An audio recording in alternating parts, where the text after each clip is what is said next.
Assalamualaikum warahmatullahi wabarakatuh. Kami dari tim KKG Kajen TV mengucapkan Dirgahayu Republik Indonesia ke-75 tahun. Jayalah terus Indonesiaku merdeka.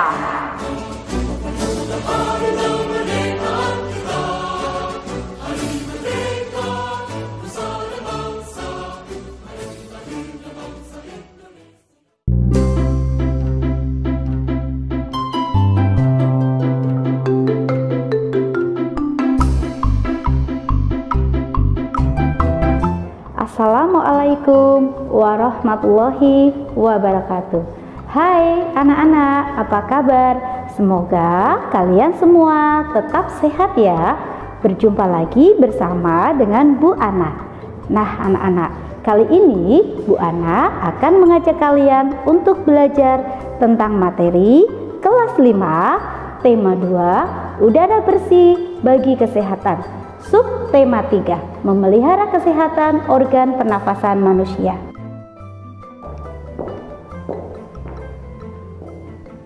Hai anak-anak, sebelum kita mulai pembelajaran, jangan lupa klik tombol subscribe, like, share, komen, dan aktifkan tanda loncengnya supaya kalian bisa mendapatkan notifikasi pembelajaran terbaru. Anak-anak, masih ingatkah kalian dengan pembelajaran di subtema sebelumnya? Kita sudah belajar tentang fungsi saluran pernafasan. Seperti yang sudah kalian tahu ya, bahwa pernafasan merupakan kebutuhan utama makhluk hidup. Oleh karena itu, penting bagi kita untuk menjaga kesehatan organ pernafasan. Berikut beberapa cara yang dapat dilakukan untuk menjaga organ pernafasan. Yang pertama, makan makanan bergizi. Dengan makan makanan bergizi, kita bisa meningkatkan daya tahan tubuh, seperti makan 4 sehat, 5 sempurna. Kedua, berolahraga secara teratur. Dengan berolahraga, tubuh kita menjadi sehat, aliran darah pun lancar, sehingga organ pernapasan dapat berfungsi dengan baik. Ketiga, istirahat atau tidur yang cukup. Tidur yang cukup dapat meningkatkan daya tahan tubuh. Waktu normal tidur yaitu kurang lebih 8 jam dalam sehari. Keempat, menjaga kebersihan. Karena dengan lingkungan bersih akan sangat mengurangi pencemaran udara seperti debu atau bau tak sedap. Kelima, menghindari polusi udara. Bila kita berada di tempat dengan polusi udara yang tinggi, sebaiknya kita memakai masker atau penutup hidung agar tidak terkena polusi udara tersebut. Anak-anak, salah satu masalah lingkungan yang harus kita hadapi adalah pencemaran udara, di mana kondisi udara sudah terkontaminasi oleh zat-zat baik yang tidak berbahaya maupun bahaya bagi kesehatan kita. Salah satu penyebab penyakit pada sistem pernafasan manusia adalah merokok. Dengan merokok, paru-paru manusia akan mengalami gangguan fungsi. Anak-anak, merokok dapat membahayakan kesehatan pernafasan kita loh, seperti mudah terserang penyakit lumpuh otak, kanker paru-paru, bronkitis, pneumonia atau emfisema, dan masih banyak lagi. Nah anak-anak, diperlukan kesadaran kita untuk dapat mencegah terjadinya pencemaran udara, agar kita terhindar dari penyakit yang disebabkan oleh pencemaran udara. Nah, sekarang mari kita lihat gambar berikut ini. Gambar tersebut adalah contoh dari cerita bergambar. Mari kita pelajari lagi.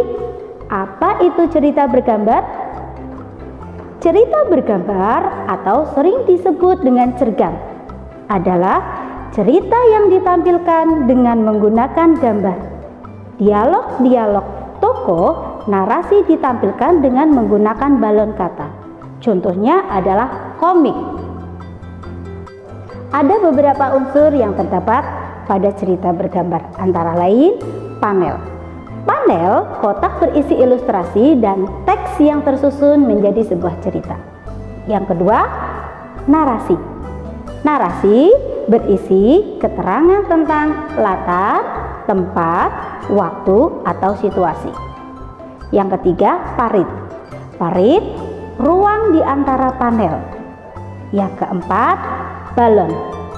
Balon adalah kata tempat untuk meletakkan dialog atau narasi. Yang kelima, ilustrasi. Adalah gambar yang digunakan untuk memperjelas cerita. Cerita bergambar memiliki ciri-ciri, yaitu: 1. Ada tokoh di dalam cerita.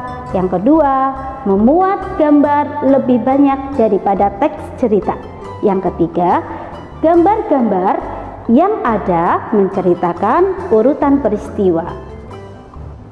Selain ciri-ciri, ada langkah-langkah membuat cerita bergambar anak-anak. Mari ketahui satu persatu. Di antaranya adalah: yang pertama, menyiapkan alat dan bahan. Yang kedua, menentukan tema. Ketiga, membuat sketsa. Dan keempat, menyempurnakan gambar. Agar terlihat lebih indah dan menarik, maka kita perlu mewarnai ilustrasi yang telah kita buat. Mewarnai ilustrasi dapat dilakukan dengan teknik kering atau basah, di mana teknik kering tidak memerlukan pengeceran air atau minyak. Contohnya, media kering adalah krayon dan pensil warna. Sedangkan teknik basah memerlukan air atau minyak sebagai pengencer. Contohnya adalah cat air dan cat minyak. Nah, anak-anak, beda lagi dengan gambar yang satu ini. Mari kita amati gambarnya. Pada gambar ini, kalian bisa melihat dengan jelas perbedaan dengan gambar yang tadi, anak-anak. Ayo, siapa yang tahu itu gambar apa, anak-anak? Iya, itu adalah gambar poster. Poster merupakan salah satu media publikasi yang terdiri dari tulisan, gambar, ataupun kombinasi keduanya. Poster dibuat dengan tujuan memberikan informasi kepada khalayak ramai. Biasanya dipasang di tempat strategis atau ramai, seperti perkantoran, pasar, toko, sekolah, dan tempat keramaian lainnya. Poster memiliki syarat-syarat sebagai berikut. Yang pertama, susunan kalimat harus jelas, singkat, padat, tetapi berisi. Yang kedua, poster sebaiknya dikombinasikan dengan gambar dan menggunakan bahasa yang mudah dipahami. Ketiga, ukuran disesuaikan dengan tempatnya. Keempat, kata-kata yang digunakan harus efektif, sugestif, serta mudah diingat. Kelima, jenis huruf mudah dibaca, ukuran besar, serta gambar dibuat mencolok sesuai ide atau topik. Ada langkah-langkah membuat poster anak-anak, antara lain menentukan topik dan tujuan, membuat kalimat singkat, padat, dan bersifat mensugesti, menggunakan gambar dan media yang tepat. Nah, anak-anak, dari penjelasan tadi, kalian bisa melihat perbedaan dari cerita bergambar dengan poster. Sekarang, tugas kalian adalah membuat perbedaan dari keduanya. Anak-anak, sebagai makhluk sosial, kita membutuhkan orang lain dalam memenuhi kebutuhan yang tidak bisa kita hasilkan sendiri. Kebutuhan tersebut biasanya kita peroleh dari kegiatan ekonomi. Kegiatan ekonomi dapat ditemukan pada 3 tahap, yaitu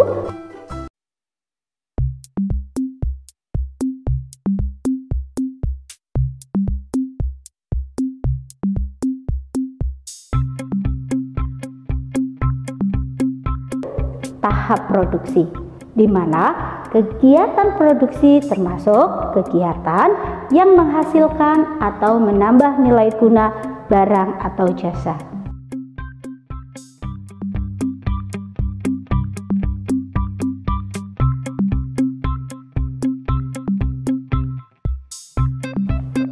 Kedua, kegiatan distribusi, di mana barang hasil produksi akan disalurkan kepada konsumen atau masyarakat oleh distributor.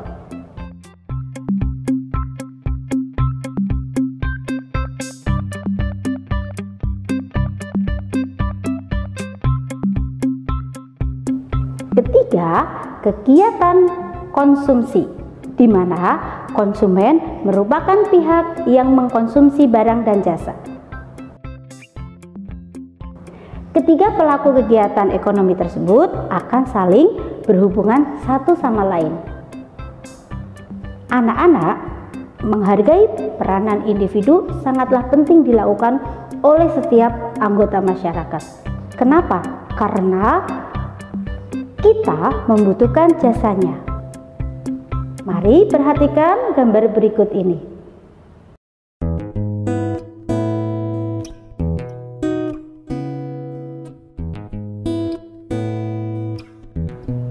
Pada gambar tersebut adalah petani, di mana usaha yang dilakukannya adalah menanam padi anak-anak. Kegiatan tersebut meliputi penyamaian, pengolahan tanah, penanaman, pemupukan, penyiangan, perairan, pengendali hama, penyakit, serta memanen hasilnya. Petani menghasilkan beras yang kemudian dapat diolah menjadi nasi. Nasi merupakan makanan pokok sebagian besar masyarakat Indonesia. Karena jasa petanilah kita dapat mengkonsumsi nasi, sehingga kebutuhan makan kita terpenuhi.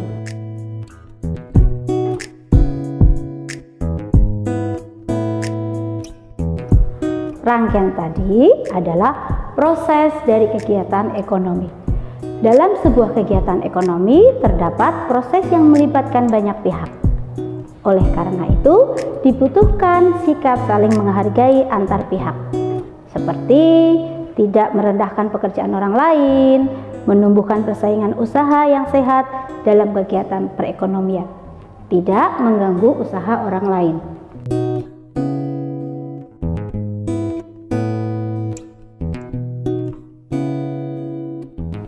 Anak-anak, kita harus saling menghargai dan kerjasama untuk memenuhi kebutuhan ekonomi.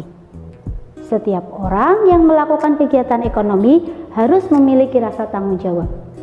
Penerapan tanggung jawab sangatlah penting bagi terciptanya hubungan yang harmonis di antara para pelaku usaha.